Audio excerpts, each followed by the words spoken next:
Langit di atas tanah kudus menghitam sebelum waktunya. Angin berhenti berembus, dan tanah seperti menahan napas ketika dua kekuatan besar akhirnya saling berhadapan. Mbah Saridin, sang pengembara liar penuh karomah yang menertawakan batas, berdiri berseberangan dengan Sunan Kudus, penjaga syariat yang doanya mampu menundukkan kekacauan. Ini bukan sekadar adu kesaktian. Ini adalah benturan jalan menuju Tuhan. Salah paham bisa melahirkan fitnah. Salah menilai bisa merobohkan iman. Karena itu, tonton kisah ini hingga akhir agar maknanya utuh dan tak terpotong. Sebarkan kepada keluarga dan teman. Jika terasa bermanfaat, jangan lupa like. Tuliskan pendapatmu di kolom komentar, subscribe agar tak terlewat kisah-kisah besar lainnya. Dan ketik amin sebagai doa bersama. Semoga siapapun yang menyimak sampai akhir diberi kejernihan hati, kuatan iman, dan perlindungan dari kesombongan ilmu. Dan kini, mari kita mulai kisahnya. Tanah Jawa pada masa itu bukanlah tanah yang sunyi. Ia hidup, berdenyut, dan dipenuhi bisikan doa yang saling bersilang. Dari pesisir hingga pedalaman, azan mulai menggantikan mantra lama. Namun keyakinan lama belum sepenuhnya pergi. Islam tumbuh di antara sawah, pasar, dan pelabuhan, dibawa oleh para wali dengan ketenangan dan tata tertib. Syariat ditegakkan perlahan, mengatur langkah manusia agar selaras dengan hukum Tuhan. Masjid-masjid berdiri sebagai penanda zaman baru. Sementara masyarakat belajar menundukkan diri pada aturan yang belum lama mereka kenal. Namun di balik ketertiban yang mulai terbentuk, ada arus lain yang bergerak diam-diam. Di luar pagar pesantren, di jalan tanah yang jarang dilalui, tumbuh laku-laku batin yang tak mau diikat. Orang-orang yang beribadah tanpa aturan jelas, berdoa tanpa kitab, dan berjalan mengikuti getaran hati mereka sendiri. Mereka menyebutnya jalan hakikat. Jalan yang sunyi, berbahaya, dan seringkali disalahpahami. Di sanalah kegelisahan mulai bersemiantara, yang ingin menjaga tatanan, dan yang menolak dikurung oleh batas. Di Kudus, pusat dakwah yang mulai berpengaruh, ketenangan dijaga dengan penuh kesadaran. Sunan Kudus berdiri sebagai penjaga keseimbangan. Ia memahami bahwa iman tanpa aturan akan berubah menjadi kekacauan, dan kekuasaan tanpa kendali akan melukai umat. Dakwahnya tidak keras, tetapi tegas. Setiap langkah diperhitungkan, setiap ajaran disampaikan dengan bahasa yang bisa diterima masyarakat. Namun bahkan dalam ketenangan itu, ia merasakan getaran aneh sebuah gangguan halus yang belum menampakkan wujud, tapi terasa semakin mendekat. Sementara itu, jauh dari pusat kekuasaan agama, seorang pengembara berjalan tanpa tujuan yang bisa dipahami orang kebanyakan. Mbah Saridin, yang kelak dikenal sebagai Syekh Jangkung, melangkah dengan tubuh tinggi kurus dan tatapan yang sulit ditebak. Ia tidak membawa kitab, tidak memimpin pengajian, dan tidak membangun apapun yang menetap. Namun kemanapun ia singgah, cerita aneh selalu tertinggal. Doanya disebut mampu mengubah nasib. Ucapannya terasa seperti teka-teki, dan lakunya sering dianggap menantang akal sehat. Bagi sebagian orang, ia wali tersembunyi. Bagi yang lain, ia ancaman yang membingungkan. Desas-desus tentang Saridin bergerak lebih cepat dari langkahnya sendiri. Cerita tentang karomah dan keanehannya sampai ke telinga para santri, lalu merambat ke surambi-surambi masjid. Ada yang kagum, ada yang resah. Sebagian mulai bertanya-tanya, apakah jalan seperti itu masih berada dalam cahaya, atau justru menyesatkan umat yang belum kokoh imannya. Kegelisahan itu tidak meledak, tetapi mengendap, menunggu saatnya pecah. Di langit hawa awan bergerak lebih lambat dari biasanya. Angin terasa berat, seolah membawa beban yang belum terucap. Dua jalan besar telah terbentuk, syariat yang tertata dan hakikat yang liar. Keduanya menuju Tuhan, namun dengan cara yang saling mencurigai. Tanah ini belum menyaksikan benturan itu, tetapi sejarah telah mulai menggeser langkahnya. Dan ketika dua arus besar ini akhirnya bertemu, tak ada satupun yang bisa memastikan apakah yang tersisa nanti adalah keseimbangan atau kehancuran. Langkah Mbah Saridin tidak pernah mengikuti jalan yang ramai. Ia memilih tanah retak, pematang sempit, dan jalur yang membuat orang lain ragu melintas. Tubuhnya menjulang kurus, bayangannya memanjang di bawah matahari sore. Seolah ada jarak antara dirinya dan dunia yang diinjaknya. Wajahnya sering tersenyum. Namun senyum itu bukan ajakan lebih, seperti cermin bagi kegelisahan orang yang menatapnya. Ia datang tanpa pengumuman, pergi tanpa pamit, dan meninggalkan perasaan tak nyaman yang sulit dijelaskan. Di desa-desa kecil, Kehadirannya menjadi bisik-bisik. Ia tidak mengajar dengan duduk rapi, tidak mengutip dalil, tidak menanyakan siapa gurunya. Ia berbicara tentang Tuhan, seperti orang yang baru pulang dari perjalanan jauh.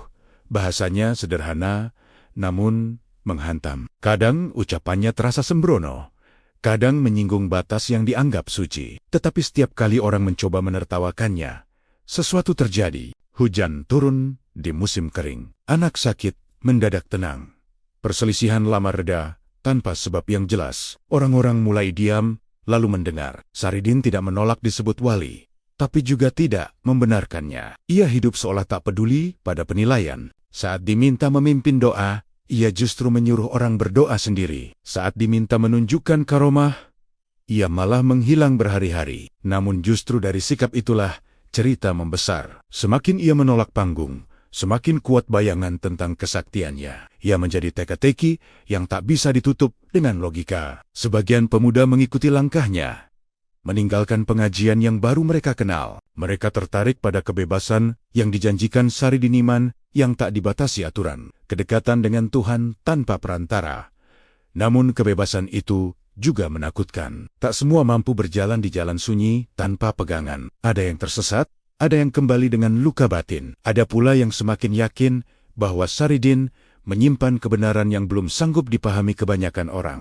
Kabar tentang pengembara aneh ini akhirnya menembus batas desa. Para santri mulai memperbincangkannya dengan nada waspada. Mereka bertanya-tanya, apakah laku seperti itu akan merusak tatanan yang sedang dibangun. Islam di tanah Jawa masih muda, masih rapuh. Jika umat bingung memilih jalan, benih perpecahan bisa tumbuh sebelum akar iman menguat. Nama Saridin pun berubah dari cerita aneh menjadi persoalan yang harus dihadapi. Di beberapa tempat, Saridin mulai dianggap berbahaya, bukan karena kekerasan, melainkan karena pengaruhnya yang tak terkendali. Ia tidak mengajak memberontak, namun kata-katanya mampu menggoyahkan keyakinan yang belum matang. Ia seperti api kecil di padang rumput, kering tidak selalu menyala besar, tetapi cukup untuk membuat orang cemas. Setiap langkahnya seolah menguji kesabaran zaman. Di kejauhan, tanpa saling melihat, dua kekuatan mulai saling mendekat. Saridin berjalan mengikuti getaran batinnya, semakin sering menyinggung batas yang dijaga syariat. Sementara itu, pusat-pusat dakwah merasakan gelombang halus yang mengganggu ketenangan. Tanah Jawa belum menyaksikan pertemuan itu, tetapi arah sejarah telah bergeser. Pengembara itu terus melangkah, dan setiap langkahnya membawa satu pertanyaan besar, sampai di mana kebebasan iman boleh dibiarkan berjalan sendiri. Di Kudus, ketertiban dijaga seperti api yang tak boleh padam dan tak boleh membakar. Kota itu tumbuh sebagai simpul dakwah, tempat ajaran baru dirajut dengan kebudayaan lama agar tak merobek masyarakat. Di tengah keseimbangan itulah Sunan Kudus berdiri. Langkahnya tenang, ucapannya terukur, dan diamnya sering lebih berat daripada perintah. Ia memahami watak manusia Jawa perlahan, penuh rasa, mudah tersentuh simbol, maka dakwahnya dibangun dengan kesabaran yang panjang, bukan dengan paksaan yang mematahkan. Setiap hari, orang datang membawa persoalan tentang hukum, tentang ibadah, tentang batas yang boleh dan tidak boleh dilangkahi. Sunan Kudus mendengarkan semuanya, lalu menjawab dengan bahasa yang bisa diterima akal dan hati. Ia tahu bahwa iman yang tumbuh terlalu cepat bisa rapuh, dan kebebasan tanpa arah bisa berubah menjadi kesesatan. Karena itu syariat ditegakkan bukan sebagai belenggu, melainkan sebagai penyangga, agar umat berdiri tegak sebelum belajar terbang lebih tinggi. Namun ketenangan itu mulai terusik oleh kabar yang datang dari luar. Nama Saridin disebut berulang kali, awalnya sebagai cerita aneh, lalu sebagai kegelisahan nyata. Laporan-laporan datang tentang doa tanpa aturan, tentang ucapan yang menabrak batas, tentang pengaruh yang menyebar tanpa kendali. Sunan Kudus tidak segera bereaksi. Ia memilih diam, mengamati, menimbang. Ia tahu, tidak semua yang tampak liar adalah salah, dan tidak semua yang tertib adalah benar. Tetapi ia juga paham bahwa umat yang belum kokoh mudah goyah oleh sosok karismatik yang berjalan tanpa pagar. Malam-malam di Kudus menjadi lebih sunyi. Sunan Kudus sering berdiam lebih lama dalam doa, seolah mendengarkan sesuatu yang tak terdengar oleh orang lain. Ada getaran halus yang terasa di batinnya, pertanda bahwa sebuah ujian sedang mendekat. Bukan ujian fisik, melainkan ujian arah. Jika dibiarkan, Jalan hakikat yang liar bisa menelan syariat yang rapuh. Jika ditekan terlalu keras, ia bisa meledak dan merusak lebih luas. Disitulah beban Sunan Kudus semakin berat menjaga keseimbangan di antara dua jurang. Para muridnya mulai gelisah. Mereka mendesak agar langkah tegas diambil, agar pengaruh Saridin dihentikan sebelum meluas. Namun Sunan Kudus menahan mereka. Ia tahu pertarungan semacam ini tidak bisa dimenangkan dengan kekuatan lahir semata. Ini adalah benturan makna, bukan sekadar perbedaan pendapat. Ia memilih jalan yang lebih sunyi. Memahami dulu sebelum bertindak, menguji sebelum memutuskan. Di dalam hatinya, Sunan Kudus mengakui satu hal yang jarang diucapkan. Sosok seperti Saridin tidak muncul tanpa sebab. Ia adalah gejala zaman, cermin dari kegelisahan masyarakat yang belum menemukan pijakan. Menolak mentimenta hanya akan memperdalam jurang, tetapi membiarkan tanpa arah sama saja dengan menyerahkan umat pada kebingungan. Maka keputusan harus diambil, namun waktunya belum tiba. Di luar Kudus pengembara itu terus melangkah, semakin berani, semakin jauh. Di dalam Kudus, penjaga keseimbangan tetap berdiri, semakin waspada, semakin siap. Dua jalan besar kini berjalan sejajar menuju satu titik yang tak terelakkan. Tanah Jawa masih tampak tenang di permukaan, tetapi di bawahnya, arus sejarah telah berputar. Dan ketika saatnya tiba, tidak ada satupun yang bisa mundur tanpa konsekuensi. Tanda-tanda itu datang tanpa suara,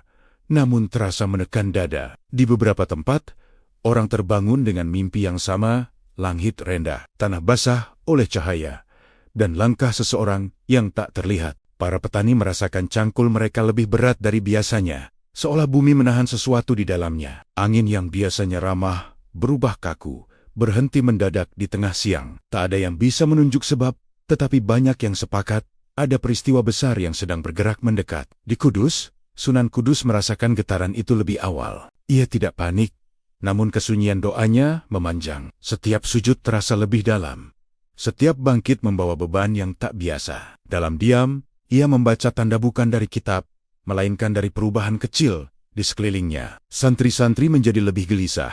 Pertanyaan mereka semakin tajam, dan cerita tentang pengembara tinggi kurus itu kembali menyelinap ke serambi masjid dengan nada yang berbeda. Bukan lagi sekadar aneh, melainkan menantang. Sementara itu, di luar pusat dakwah, Mbah Saridin seakan menyambut pertanda itu dengan tawa pendek. Ia berhenti lebih lama di satu tempat, duduk menghadap arah yang jarang dipilih orang. Malam-malamnya diisi dengan diam yang panjang, seolah mendengarkan suara yang hanya bisa ia dengar. Kadang ia bangkit mendadak, berjalan tanpa tujuan jelas, lalu berhenti lagi, seperti seseorang yang sedang menunggu panggilan. Orang-orang yang bersamanya merasakan suasana berbeda. Udara terasa padat.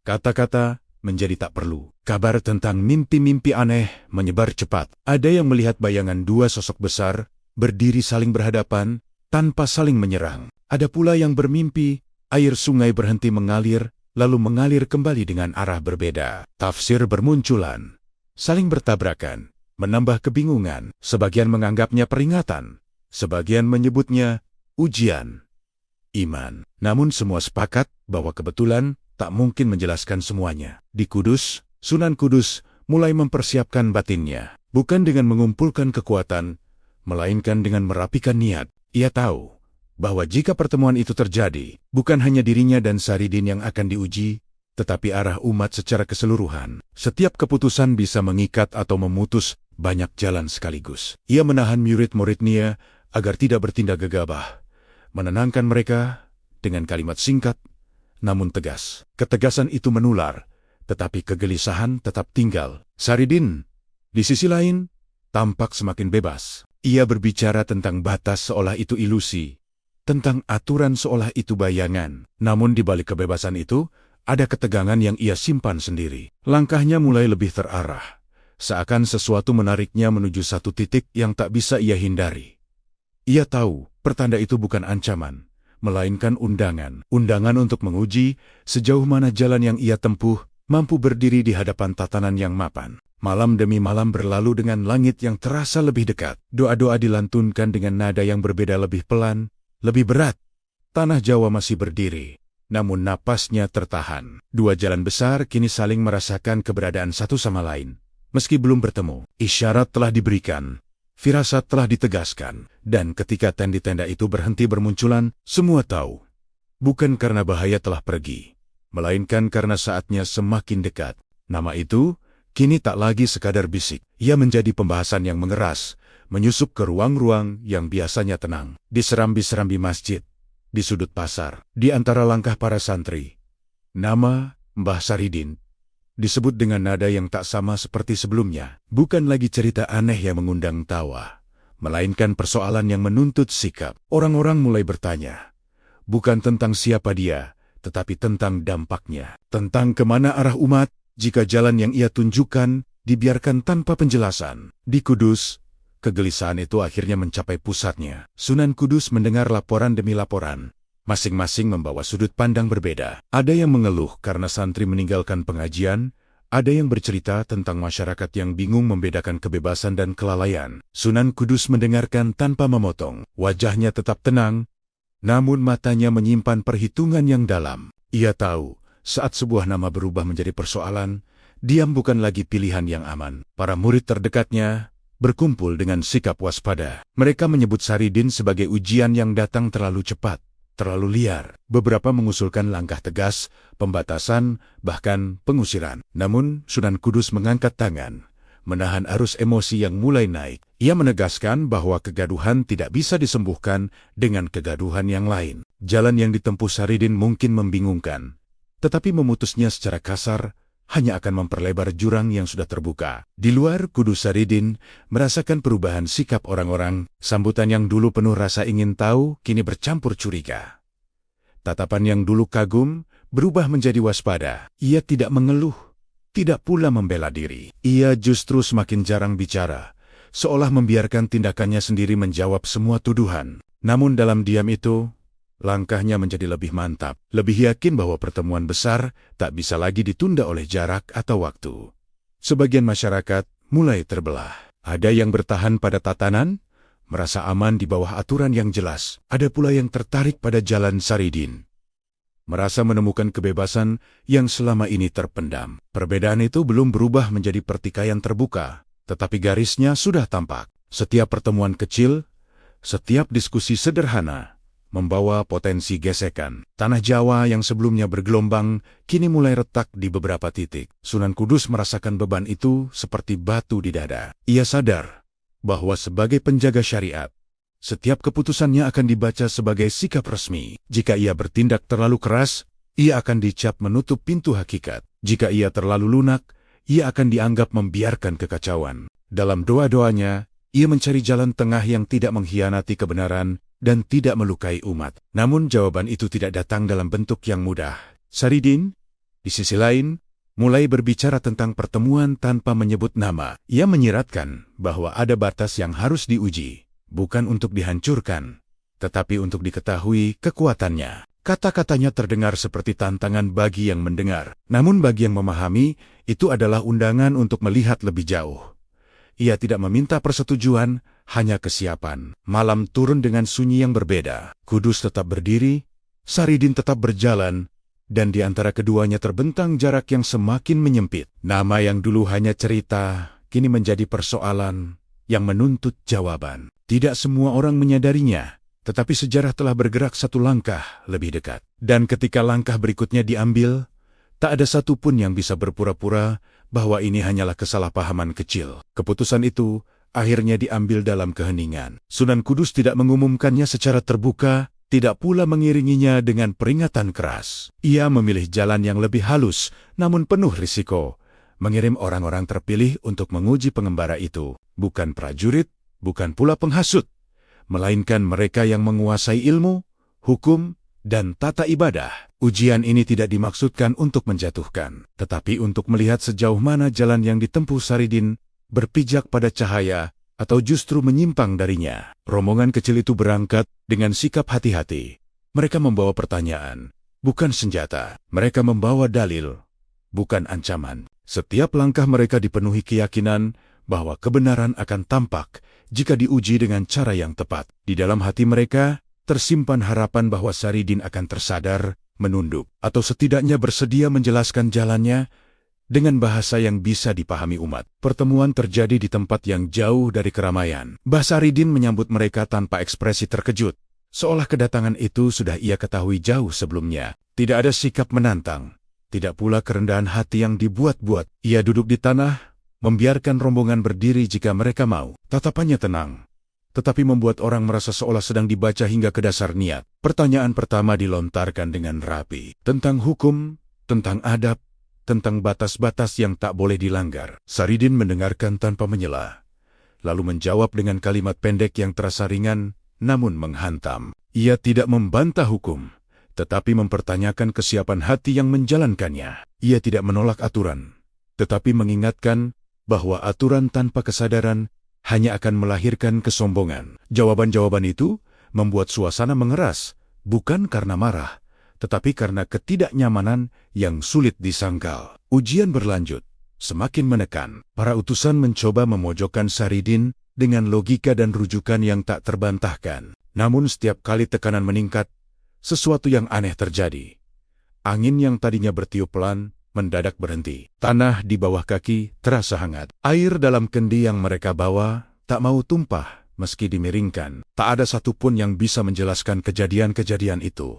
Dan Saridin tidak menunjukkannya sebagai bukti. Ia hanya tersenyum tipis, seolah karomah itu bukan sesuatu yang layak dibanggakan. Sebagian utusan mulai goyah. Ujian yang mereka bawa justru berbalik menguji diri mereka sendiri. Apakah mereka datang untuk menjaga kebenaran, atau sekadar mempertahankan posisi? Pertanyaan itu mengendap di dada, mengganggu keyakinan yang selama ini terasa kokoh. Saridin melihat kegelisahan itu, namun tidak menambah luka. Ia membiarkannya tumbuh, karena baginya, kebingungan adalah pintu awal menuju pemahaman. Ketika rombongan itu akhirnya kembali ke Kudus, mereka membawa lebih banyak pertanyaan daripada jawaban. Laporan mereka tidak bisa disederhanakan menjadi kemenangan atau kekalahan. Sunan Kudus mendengarkan dengan wajah tenang, namun matanya menyimpan bayangan yang lebih dalam. Ia menyadari satu hal penting.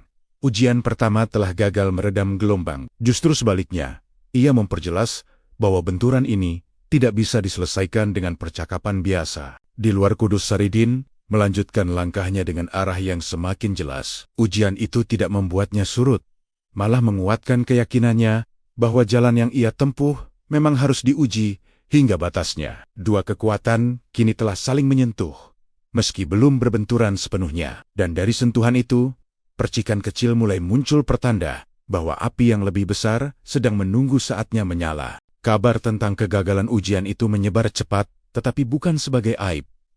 Ia berubah menjadi bahan bakar. Nama Mbah Saridin kini disebut dengan nada yang lebih tajam, sebagian kagum, sebagian marah, sebagian lagi takut. Di banyak tempat, orang mulai menunggu kehadirannya bukan untuk mendengar, melainkan untuk memastikan. Memastikan apakah jalan tanpa pagar itu benar-benar membawa cahaya atau justru membuka jurang yang tak terlihat. Setiap langkah Saridin terasa seperti batu yang dilempar ke air tenang, menimbulkan gelombang yang kian melebar. Saridin sendiri tampak berubah, bukan menjadi lebih keras, tetapi lebih terang-terangan. Ia tidak lagi menghindari kerumunan kecil yang sengaja menunggu. Ia berbicara lebih lugas, tanpa hiasan, seolah tidak lagi peduli apakah ucapannya akan diterima atau ditolak.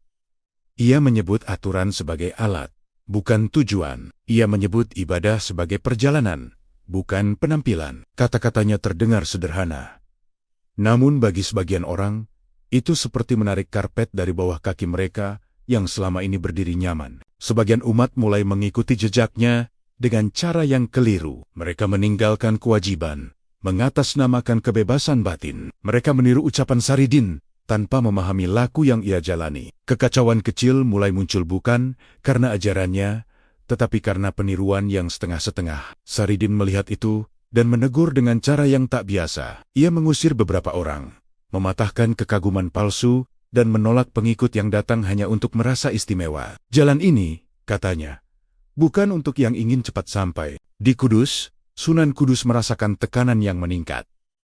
Laporan baru datang, lebih mendesak dari sebelumnya. Bukan lagi soal ucapan, melainkan dampak. Ia menyadari bahwa membiarkan gelombang ini bergerak tanpa arah akan melukai banyak orang yang tak siap. Namun menahannya dengan kekuatan juga berisiko memecah umat. Disinilah ia berdiri, di antara dua kewajiban yang sama-sama berat, menjaga aturan dan melindungi jiwa. Saridin, seperti membaca kegelisahan itu dari kejauhan, ia mulai berbicara tentang pertemuan sebagai keniscayaan, bukan dengan ancaman, melainkan dengan nada kepastian. Ia menyiratkan bahwa jalan hakikat tidak bisa terus berjalan di pinggir, diuji setengah-setengah. Jika syariat ingin mengukurnya, maka biarkan pengukuran itu terjadi di ruang terbuka, dengan segala risikonya. Kata-kata itu terdengar seperti tantangan, namun bagi yang peka, itu adalah undangan untuk kejujuran. Ketegangan meningkat di antara masyarakat. Diskusi berubah menjadi perdebatan. Perdebatan berubah menjadi jarak. Orang mulai memilih sisi, meski belum mengangkat tangan. Tanah Jawa kembali merasakan napas berat yang sama, seperti sebelum badai. Tidak ada bentrokan fisik, namun gesekan batin terasa di mana-mana. Setiap doa terasa seperti memilih. Setiap diam terasa seperti sikap. Sunan Kudus menutup diri lebih lama dalam doa. Ia tidak mencari kemenangan, melainkan keselamatan. Ia tahu bahwa jika pertemuan itu terjadi, tidak semua akan keluar tanpa luka. Namun menunda lebih lama hanya akan memperdalam kesalahpahaman. Di saat yang sama, Saridin melangkah dengan keyakinan yang tak goyah. Ia tidak ingin menumbangkan tatanan, tetapi ingin mengujinya hingga tampak mana yang rapuh dan mana yang kokoh. Dua jalan kini berjalan lurus menuju satu titik. Tantangan telah dilempar tanpa pagar, tanpa pelindung. Tidak ada lagi ruang abu-abu yang nyaman ketika pertemuan itu akhirnya terjadi. Bukan hanya ilmu yang akan diuji, tetapi niat, kesabaran, dan makna iman itu sendiri. Sejarah menahan napas, menunggu benturan yang semakin nyata di depan mata. Kabar tentang pertemuan itu akhirnya menyebar tanpa perlu diumumkan. Tidak ada tanggal, tidak ada tempat yang disebutkan dengan jelas, namun semua orang merasakannya. Tanah Kudus seakan berubah menjadi ruang tunggu bagi sesuatu yang besar. Langkah para peziarah bertambah pelan, suara pasar merendah, dan percakapan orang-orang selalu berakhir pada satu topik yang sama. Dua jalan yang selama ini berjalan sejajar, kini akan bertemu, dan tak seorang pun tahu apa yang akan tersisa setelahnya. Di pusat kota, Sunan Kudus mempersiapkan diri bukan dengan pasukan, melainkan dengan keteguhan batin. Ia tidak mengundang massa, tidak pula melarang mereka datang. Ia tahu bahwa pertemuan ini tidak bisa disembunyikan, karena dampaknya akan dirasakan oleh semua. Dalam diamnya, ia menimbang ulang setiap langkah dakwah yang telah ditempuh. Setiap batas yang ditegakkan, setiap kelonggaran yang pernah diberikan. Ini bukan tentang membuktikan siapa yang paling benar, tetapi tentang menjaga agar kebenaran tidak menghancurkan mereka yang belum siap. Para murid merasakan perubahan sikap gurunya. Sunan Kudus menjadi lebih singkat dalam berbicara, namun lebih dalam memandang. Ia memberi pesan sederhana: jaga hati, jangan terbawa emosi, dan jangan berharap pada keajaiban yang memuaskan ego. Pesan itu terdengar ringan, tetapi maknanya berat. Mereka tahu, apapun yang akan terjadi nanti, tidak boleh dibaca sebagai hiburan atau tontonan, melainkan sebagai ujian bagi iman mereka sendiri. Di luar Kudus, Mbah Saridin menghentikan langkah pengembaraannya. Ia tidak lagi berpindah-pindah tanpa arah. Tubuhnya berdiri tegak menghadap kota yang telah lama disebet-sebet dalam bisikan dan firasat. Tidak ada senyum mengejek, tidak ada sikap menantang. Yang ada hanyalah ketenangan aneh, seperti seseorang yang akhirnya tiba di tujuan setelah perjalanan panjang. Orang-orang yang bersamanya merasakan perubahan itu, seolah udara di sekitar Saridin menjadi lebih padat dan hening. Saridin berbicara sedikit, namun setiap kalimatnya terasa final. Ia mengingatkan bahwa apa yang akan terjadi bukanlah adu kesaktian untuk memuaskan rasa ingin tahu. Ini adalah ujian niat, ujian laku, ujian sejauh mana seseorang benar-benar mengenal jalan yang ia klaim. Ia tidak meminta dukungan, tidak pula mengumpulkan pengikut. Siapapun yang datang dengan tanggungannya sendiri. Masyarakat di sekitar Kudus mulai bersiap dengan caranya masing-masing. Ada yang memperbanyak doa, ada yang memilih menjauh, ada pula yang datang dengan rasa ingin tahu yang tak terkendali. Ketegangan terasa di udara, seperti sebelum hujan besar. Tidak ada suara petir, namun langit tampak lebih rendah, seolah ikut menyimak. Tanah yang biasanya ramah kini terasa berat diinjak, seperti menyimpan rahasia yang belum dibuka. Malam sebelum pertemuan terasa panjang. Api pelita menyala lebih redup. Bayangan menari di dinding-dinding rumah, dan tidur datang dengan gelisah. Banyak yang terbangun di tengah malam tanpa tahu sebabnya. Di Kudus, Sunan Kudus menutup mata dalam doa yang lebih lama dari biasanya. Di luar kota, Saridin duduk diam, seolah berdialog dengan sesuatu yang tak kasat mata. Dua kesunyian itu berjalan sejajar, terpisah jarak, disatukan oleh takdir. Saat fajar mulai menyentuh langit, tidak ada tanda keajaiban. Justru ketenangan yang terasa menekan dada. Semua menunggu, meski tak tahu apa yang ditunggu. Tanah Kudus kini menjadi saksi yang tak bisa berpihak. Disinilah dua jalan besar akan saling mengukur, bukan untuk saling meniadakan, tetapi untuk menentukan batasnya. Dan ketika langkah pertama diambil, sejarah tak lagi bisa ditarik kembali. Pagi di Kudus tidak membawa kelegaan. Udara terasa tebal, seolah cahaya matahari harus menembus lapisan yang tak terlihat sebelum menyentuh tanah. Orang-orang berkumpul dengan jarak yang tidak disepakati, berdiri saling berjauhan, namun terikat oleh rasa yang sama.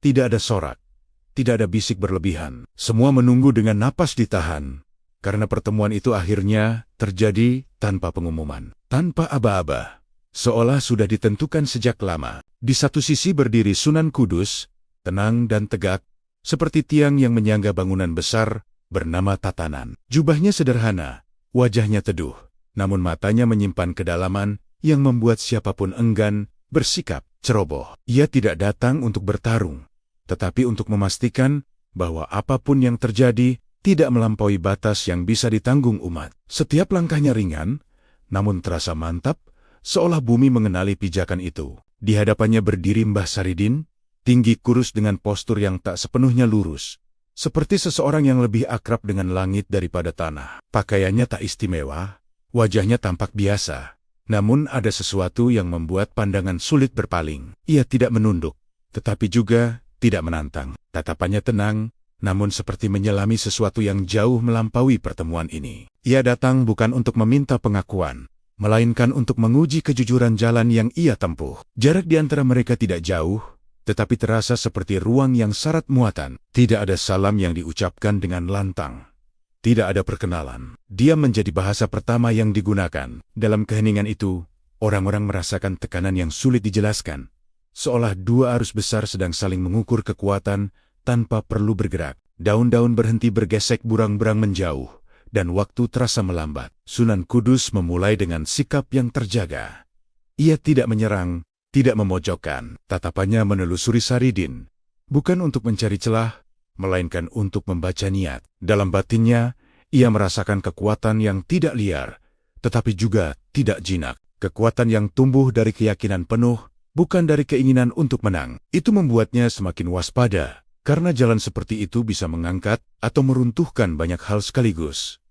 Saridin merasakan penilaian itu tanpa perlu kata. Ia berdiri diam, membiarkan keberadaannya berbicara sendiri. Dalam hatinya, ia juga mengukur, bukan kekuatan lahir, melainkan keteguhan. Ia melihat tatanan yang kokoh, dibangun dengan kesabaran dan tanggung jawab. Ia tidak membenci itu, namun ia juga melihat batas-batas yang bisa berubah menjadi dinding, menutup jalan bagi mereka yang belum menemukan bahasa yang tepat untuk imannya. Beberapa orang di antara kerumunan mulai merasa tidak nyaman. Mereka datang dengan harapan melihat keajaiban, tetapi yang mereka saksikan justru keheningan yang menekan. Tidak ada kilat, tidak ada suara menggelegar. Namun banyak yang merasakan dada mereka bergetar, seperti sedang berdiri di tepi jurang yang belum terlihat. Pertemuan ini jelas bukan tontonan. Ia adalah awal dari sesuatu yang lebih dalam dan lebih berbahaya. Dalam diam itu, satu hal menjadi jelas bagi semua yang peka. Ini bukan pertemuan untuk berdamai secara cepat, dan bukan pula untuk saling menjatuhkan seketika. Ini adalah pembacaan awal, pengukuran pertama, sebelum langkah yang lebih berat diambil. Dua jalan besar kini benar-benar saling menatap, tanpa perantara, tanpa ilusi. Ketika akhirnya satu tarikan napas terasa lebih panjang dari yang lain, banyak yang sadar bahwa titik ini tidak bisa diulang. Apapun yang akan terjadi setelahnya, pertemuan pertama ini telah mengubah arah. Tanah Kudus telah menjadi saksi, dan sejarah baru saja membuka lembaran yang paling genting. Keheningan akhirnya pecah, bukan oleh suara keras, melainkan oleh gerak yang terukur. Sunan Kudus melangkah setengah tapak ke depan, cukup untuk mengubah arah udara di sekelilingnya. Tidak ada amarah di wajahnya, hanya ketegasan yang dingin dan terjaga. Dengan sikap itu, ia mulai menekan bukan dengan kekuatan lahir, melainkan dengan tatanan, hukum, adab, dan batas-batas syariat hadir seperti garis-garis tak kasat mata yang ditarik rapi di tanah kudus, membentuk ruang yang tak mudah ditembus. Tekanan itu terasa nyata bagi siapapun yang peka. Beberapa orang di kerumunan merasakan lutut mereka melemah, napas menjadi pendek, seolah berada di bawah atap yang semakin rendah.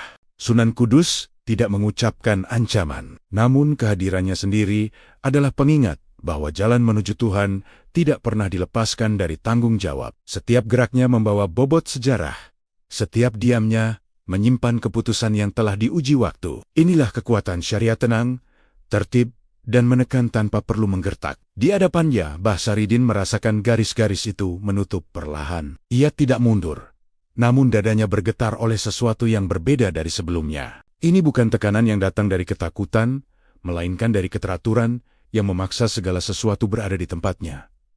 Bagi banyak orang, tekanan semacam ini adalah pengaman. Bagi Saridin, ia adalah ujian apakah hakikat bisa bernapas di dalam pagar. Sunan Kudus melanjutkan dengan bahasa yang sederhana, namun syarat makna. Ia berbicara tentang umat yang harus dijaga, tentang iman yang belum semua matang, tentang kebebasan yang bisa berubah menjadi petaka jika dilepas tanpa panduan. Kata-katanya mengalir pelan, tetapi setiap kalimat seperti menambah lapisan dinding di sekeliling Saridin. Ini bukan serangan, melainkan pengurungan yang sah, dibangun dari niat menjaga, bukan menyingkirkan. Saridin mendengarkan tanpa menyela. Wajahnya tetap tenang, namun sesuatu bergerak di sekelilingnya. Tanah yang diinjaknya terasa lebih hangat. Bayangan tubuhnya memanjang tak wajar, seolah menolak tunduk pada garis-garis yang ditarik. Ketika tekanan semakin kuat, ia tidak melawan dengan kata-kata. Ia memilih diam yang berbeda, diam yang penuh muatan. Dalam keheningan itu, karomah mulai merembes tanpa diminta. Air di tempayan terdekat berhenti beriak. Meski angin berembus, debu yang terangkat di udara seakan tertahan, jatuh perlahan seperti salju. Beberapa orang terbelalak, bukan karena keindahan, tetapi karena kebingungan. Tekanan syariat yang begitu rapi justru memunculkan reaksi alam yang tak bisa dijelaskan. Saridin tidak mengklaimnya, tidak pula memamerkannya. Ia hanya berdiri, seolah berkata bahwa hakikat tidak bisa sepenuhnya dikurung. Sunan Kudus merasakan getaran itu dengan jelas. Ia menyadari bahwa tekanan yang ia bangun tidak mematahkan, melainkan memantulkan. Ini adalah tanda bahwa lawan di hadapannya bukan pembangkang kosong, melainkan kekuatan yang lahir dari keyakinan mendalam. Namun ia tidak mundur. Tekanan harus tetap dijaga, karena jika syariat mengendur di hadapan karomah, tatanan akan runtuh perlahan. Kerumunan berada di ambang kepanikan yang tertahan. Dua kekuatan besar kini saling menekan dari arah yang berbeda. Syariat membangun dinding demi keselamatan. Hakikat menolak sesak demi kejujuran. Tidak ada yang menang pada saat itu, namun semua merasakan bahwa batas pertama telah diuji. Dan dari tekanan yang saling bertahan ini, sesuatu yang lebih besar sedang bersiap untuk muncul, bukan lagi sekadar adu prinsip, melainkan benturan daya yang tak bisa dihindari. Tekanan yang dibangun dengan rapi itu tidak runtuh, tetapi mulai bergetar. Mbah Saridin mengangkat wajahnya perlahan, bukan sebagai isyarat perlawanan, melainkan sebagai tanda kesiapan. Ia tidak melangkah maju, tidak pula mundur. Namun ruang di sekelilingnya berubah, seperti napas yang ditarik terlalu dalam oleh bumi itu sendiri. Hakikat yang selama ini berjalan sunyi, kini menampakkan denyutnya, bukan untuk menantang syariat, tetapi untuk menunjukkan bahwa ada wilayah yang tak bisa dipetakan dengan garis. Saridin berbicara singkat, kalimatnya sederhana, hampir seperti pengakuan, namun bobotnya membuat banyak orang menunduk tanpa sadar. Ia tidak menolak tatanan, tetapi menyingkap keterbatasannya. Ia menyebut bahwa aturan menjaga langkah, namun tidak selalu menjaga arah. Kata-kata itu tidak menghantam, tetapi meresap, membuat tekanan yang tadi terasa menindih, kini seperti berputar, mencari tempat berpijak baru. Di saat itulah hakikat mulai membalas, bukan dengan bentakan, melainkan dengan perubahan yang tak kasat mata. Udara di sekitar Saridin terasa berdenyut. Bayangannya tidak lagi mengikuti arah cahaya, seolah memiliki kehendak sendiri. Beberapa orang merasa tanah di bawah kaki mereka menjadi lunak, seperti berdiri di atas permukaan air yang menahan. Tidak ada suara ledakan, tidak ada cahaya menyilaukan, namun rasa takut menjalar pelan. Karena apa yang terjadi tidak mengikuti pola yang dikenal. Inilah karomah yang tidak mencari pengakuan. Hadir sebagai konsekuensi, bukan pertunjukan. Di hadapannya Sunan Kudus merasakan tekanan balik yang berbeda dari sebelumnya. Ini bukan dorongan untuk menyingkirkan, melainkan tarikan untuk memahami. Ia tetap berdiri tegak, namun kini merasakan bahwa ruang yang ia bangun dengan syariat telah disentuh oleh sesuatu yang lebih dalam. Bukan untuk dihancurkan, tetapi untuk diuji kelenturannya. Dalam batinnya, ia menyadari bahwa inilah bahaya hakikat jika dilepas tanpa penuntun, bukan karena ia jahat, tetapi karena ia luas tanpa batas. Saridin melangkah setengah tapak, cukup untuk membuat beberapa orang tersentak. Langkah itu tidak meninggalkan jejak, tetapi rasa hangat menyebar dari titik pijakan. Ia tidak menyerang, tidak pula memamerkan kuasa. Namun pada saat itu, sebab dan akibat terasa kabur. Beberapa orang bersumpah melihat udara bergetar, seperti kain tipis yang ditarik perlahan. Hakikat sedang berbicara dengan bahasa yang tidak bisa ditulis,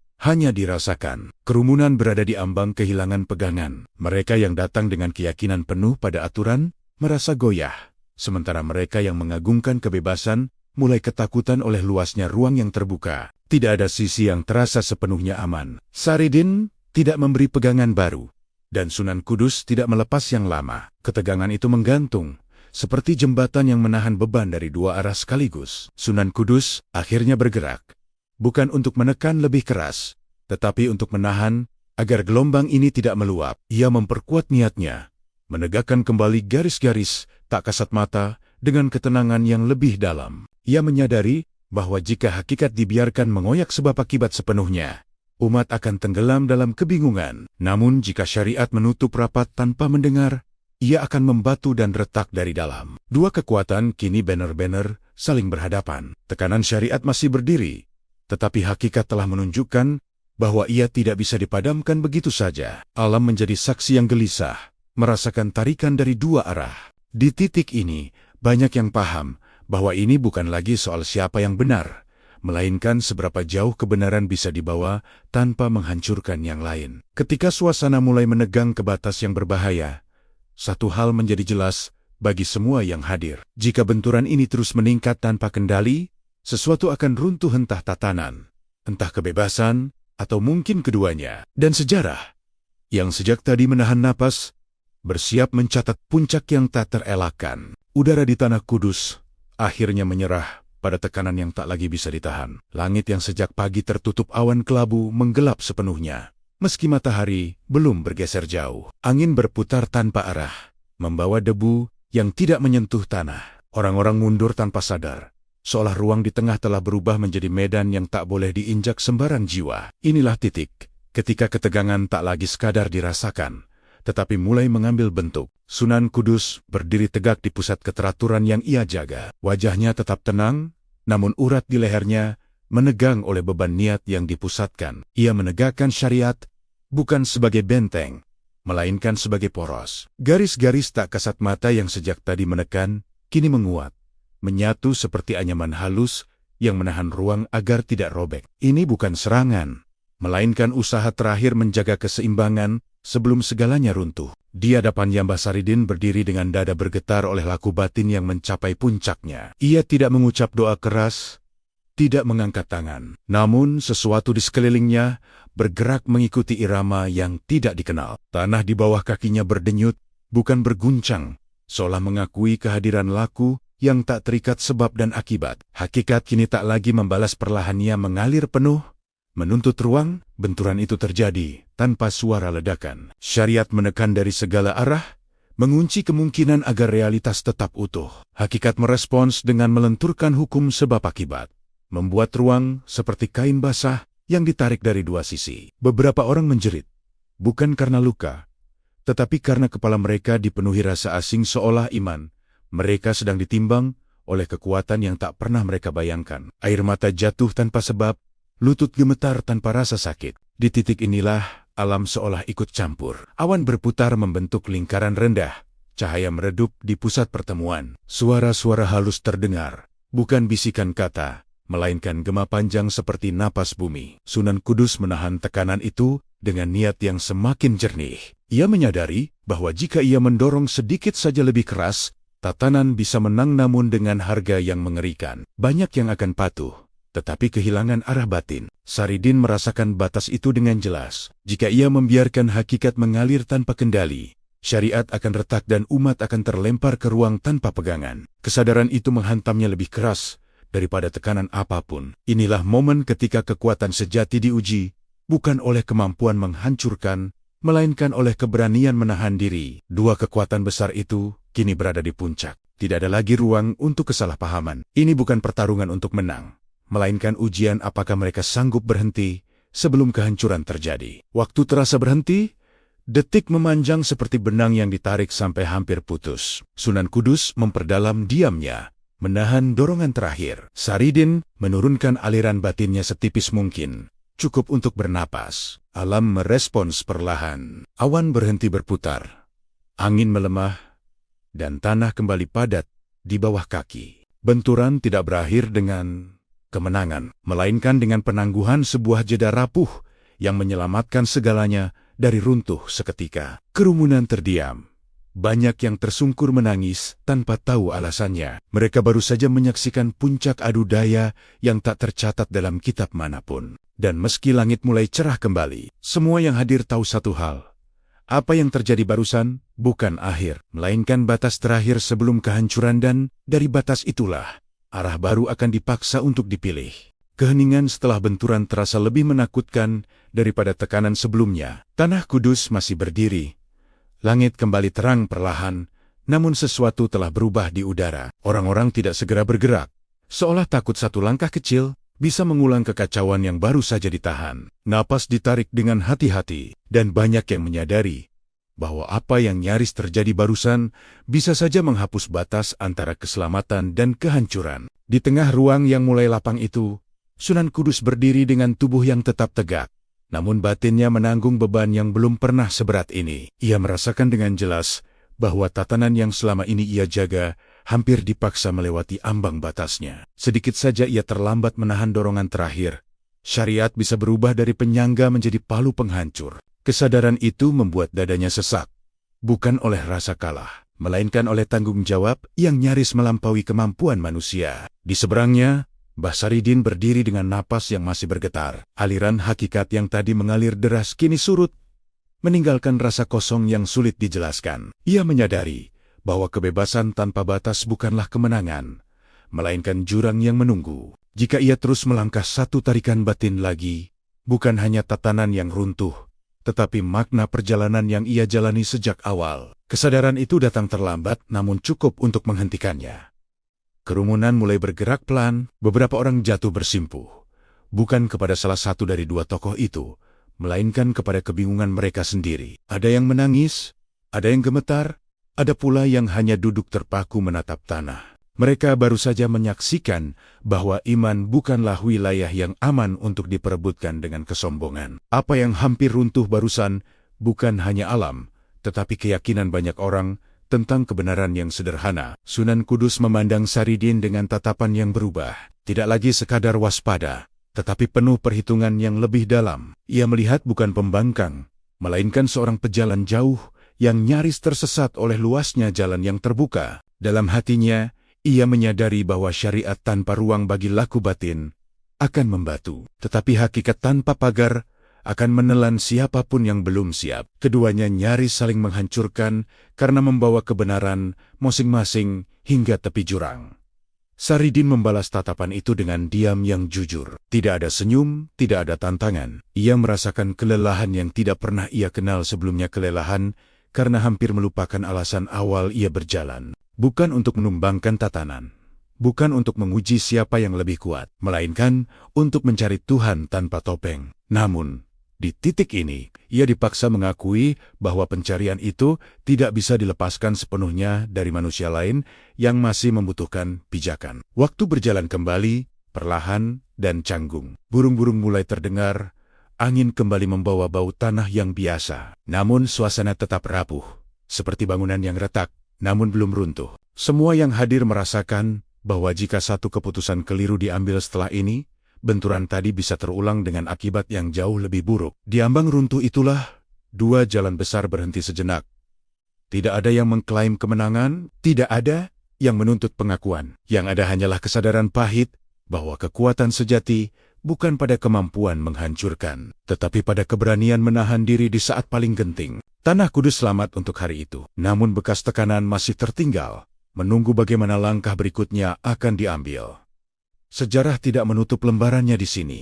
Ia hanya melipat sudutnya, memberi tanda bahwa setelah hampir runtuh, selalu ada pilihan entah menuju kebijaksanaan atau menuju kehancuran yang ditunda. Keheningan itu tidak lagi menekan, tetapi menuntut keputusan. Setelah badai batin mereda, Tanah Kudus seperti membuka ruang kecil bagi kejernihan. Sunan Kudus menarik napas panjang, bukan untuk memulihkan tenaga, melainkan untuk merapikan niat. Ia menyadari bahwa garis-garis yang ia tegakkan tadi bukan untuk mengurung, melainkan untuk menjaga agar jalan tidak runtuh. Namun, menjaga tidak selalu berarti menekan. Ada saatnya tatanan perlu dilunakkan agar tetap hidup. Ia melangkah satu tapak ke samping. Gerak kecil yang tak disadari banyak orang, namun terasa oleh mereka yang peka. Tekanan yang tadi mengikat ruang, mengendur setipis rambut.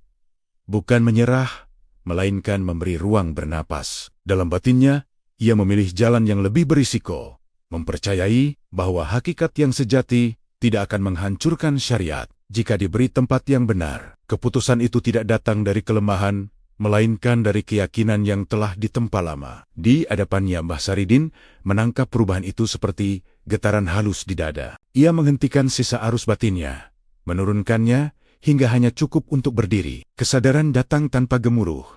Jalan yang ia tempuh telah membawanya terlalu dekat pada tepi. Bukan karena salah, tetapi karena ia berjalan sendirian terlalu lama. Hakikat tanpa adab adalah nyala api tanpa tungku murni, namun membakar siapa saja yang mendekat. Saridin menundukkan kepala sedikit, bukan sebagai tanda tunduk, melainkan pengakuan atas batas yang baru ia pahami. Ia melihat bahwa keteguhan Sunan Kudus bukan tembok, melainkan rangka yang menjaga bangunan agar tidak roboh. Di titik itu, adu daya berubah menjadi adu kesadaran. Keduanya berdiri dalam diam yang sama-sama jujur, menyadari bahwa kemenangan sejati bukanlah mengalahkan, tetapi menempatkan diri. Kerumunan merasakan perubahan suasana. Dada yang tadi sesak mulai lapang, napas kembali teratur. Tidak ada sorak, tidak ada tepuk tangan. Yang ada hanya rasa lega yang bercampur kelelahan. Banyak yang menyadari bahwa apa yang baru saja mereka saksikan bukan keajaiban untuk diceritakan dengan bangga, melainkan pelajaran yang berat untuk dipikul. Bahwa iman tidak selalu hadir sebagai jawaban cepat, tetapi sebagai kemampuan menahan diri di saat paling panas. Sunan Kudus berbicara singkat, dengan suara yang tidak menggurui. Ia menegaskan bahwa aturan ada untuk menjaga, bukan mematikan. Bahwa laku batin adalah anugerah, namun perlu adab agar tidak berubah menjadi kesombongan. Kata-katanya tidak menunjuk, tidak menghakimi. Ia meletakkannya seperti batu pijakan, membiarkan siapapun memilih apakah akan melangkah atau berhenti. Saridin mendengarkan tanpa menyela. Ia tidak membalas dengan petuah, tidak pula dengan karomah. Dalam diamnya, ia menerima bahwa kebebasan yang ia cari harus berjalan berdampingan dengan tanggung jawab. Ia tidak berjanji untuk berubah menjadi tertib, namun ia berjanji pada dirinya sendiri untuk tidak lagi menantang batas demi pembuktian. Jalan hakikat tetap ia tempuh, tetapi kini dengan kesadaran bahwa tidak semua orang bisa atau perlu mengikutinya. Titik balik itu tidak ditandai oleh cahaya atau suara. Ia lahir dari kesediaan dua kekuatan besar untuk berhenti sejenak dan mendengar. Alam merespons dengan tenang. Angin berembus wajar, bayangan kembali mengikuti arah cahaya. Tanah Kudus tidak lagi menahan napas. Sejarah mencatat momen ini bukan sebagai kemenangan syariat atau hakikat, melainkan sebagai pertemuan dua jalan yang nyaris saling meniadakan, lalu memilih untuk saling membatasi. Dari titik balik yang sunyi inilah, arah baru dipaksa lahir rapuh, penuh risiko, namun lebih jujur. Dan kejujuran itu, seperti biasa, akan diuji oleh langkah-langkah berikutnya. Pagi berikutnya datang tanpa kegaduhan, seolah Tanah Kudus ingin menutup luka dengan rutinitas. Orang-orang beranjak dari tempat pertemuan itu membawa perasaan yang tak sama. Ada yang lega, ada yang bingung. Ada pula yang merasa kehilangan sesuatu yang tak bisa mereka namai. Tidak ada pengumuman kemenangan, Tidak ada pengakuan kekalahan, yang tertinggal hanyalah kesadaran bahwa mereka telah berdiri terlalu dekat dengan jurang dan selamat bukan karena kuat, melainkan karena ada yang memilih menahan diri. Basaridin tidak menunggu lama, ia tidak berpamitan, tidak pula meninggalkan pesan. Seperti kedatangannya, kepergiannya berlangsung sunyi. Tubuhnya kembali menyusuri jalur-jalur sempit, menjauh dari pusat perhatian, membawa beban yang kini terasa berbeda. Ia tidak ditundukkan, tetapi juga tidak lagi ingin menguji. Di langkahnya yang baru, ada kehati-hati-hatian yang tidak pernah ada sebelumnya, bukan rasa takut, melainkan pemahaman bahwa kekuatan sejati tidak selalu perlu dibuktikan. Orang-orang masih membicarakannya lama setelah ia pergi. Sebagian menyebutnya wali yang diuji, sebagian lain tetap menganggapnya ancaman yang beruntung tidak meledak. Namun bagi mereka yang menyaksikan langsung, Saridin telah meninggalkan sesuatu yang lebih sulit dihapus. Pertanyaan tentang iman yang terlalu rapi dan iman yang terlalu liar, tentang batas yang perlu dijaga dan ruang yang perlu dibiarkan terbuka. Pertanyaan-pertanyaan itu menetap, mengganggu kenyamanan, namun juga mencegah pembusukan. Di Kudus, Sunan Kudus kembali pada perannya sebagai penjaga. Namun ia tidak lagi berdiri di tempat yang sama seperti sebelumnya. Ada kelelahan yang tak tampak, dan ada kebijaksanaan yang bertambah berat. Ia melanjutkan dakwah dengan ketegasan yang sama, tetapi kini disertai kewaspadaan baru terhadap bahaya kesombongan aturan. Ia tahu, tatanan yang terlalu yakin pada dirinya sendiri bisa menjadi tuli terhadap suara batin umat. Para muridnya merasakan perubahan itu. Sunan Kudus tidak melonggarkan syariat, namun ia lebih berhati-hati dalam menarik garis. Ia menekankan adab sebelum penilaian, niat sebelum kepatuhan. Bagi sebagian murid, perubahan ini terasa membingungkan. Namun bagi yang peka, inilah bekas benturan itu, bekas yang tidak terlihat, tetapi nyata dalam cara beliau memandang manusia. Masyarakat perlahan kembali pada keseharian. Pasar ramai lagi, doa-doa dilantunkan dengan nada yang akrab. Namun, di bawah ketenangan itu, ada jejak yang tidak bisa dihapus. Beberapa orang menjadi lebih berhati-hati dalam mengagungkan tokoh. Beberapa lainnya menjadi lebih rendah hati dalam memegang aturan. Benturan itu, meski singkat, telah menggeser cara banyak orang memahami iman. Saridin berjalan semakin jauh, namun kisahnya tidak ikut pergi.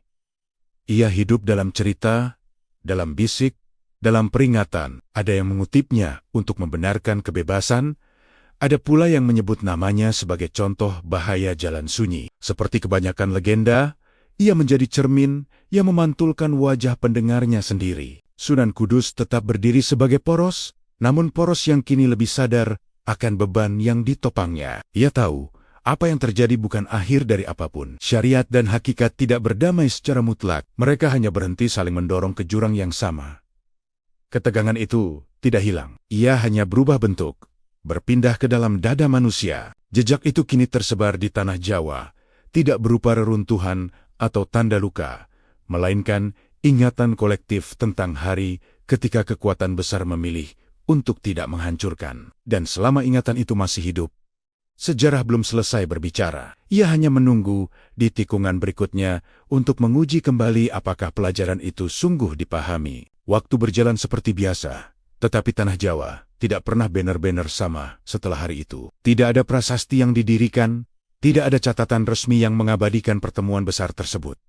Namun sejarah tidak selalu hidup di batu dan tinta. Ia hidup di ingatan, di cara orang menimbang iman, di kehati-hatian baru saat menyebut kebenaran. Benturan antara syariat dan hakikat tidak berakhir dengan kemenangan siapapun, melainkan meninggalkan bekas yang halus namun dalam. Nama Mbah Saridin terus berjalan bersama angin dan cerita. Ia menjadi legenda yang tumbuh berbeda di setiap tempat. Ada yang mengingatnya sebagai pejalan sunyi yang hampir merobohkan tatanan. Ada pula yang melihatnya sebagai cermin keberanian menembus batas. Ia tidak menetap, tidak membangun warisan yang bisa dipegang, tetapi justru karena itu kisahnya bertahan. Ia mengajarkan bahwa iman bukan sekadar sesuatu yang diwariskan, tetapi sesuatu yang terus dicari dengan risiko tersesat, dengan bahaya kesombongan, dan dengan tanggung jawab yang tak ringan. Di sisi lain, Sunan Kudus tetap berdiri sebagai poros yang menahan arus zaman. Ia tidak dikenang karena kekuatan yang menghancurkan, melainkan karena kesabaran yang menahan. Dalam dirinya, syariat tidak berubah menjadi alat kekuasaan, tetapi tetap menjadi penyangga, agar umat tidak runtuh oleh kebingungan. Namun bahkan poros pun berubah seiring waktu. Bekas pertemuan itu membuat kebijaksanaannya semakin sunyi, semakin dalam, dan semakin sadar bahwa menjaga iman manusia berarti menerima keragamannya tanpa kehilangan arah.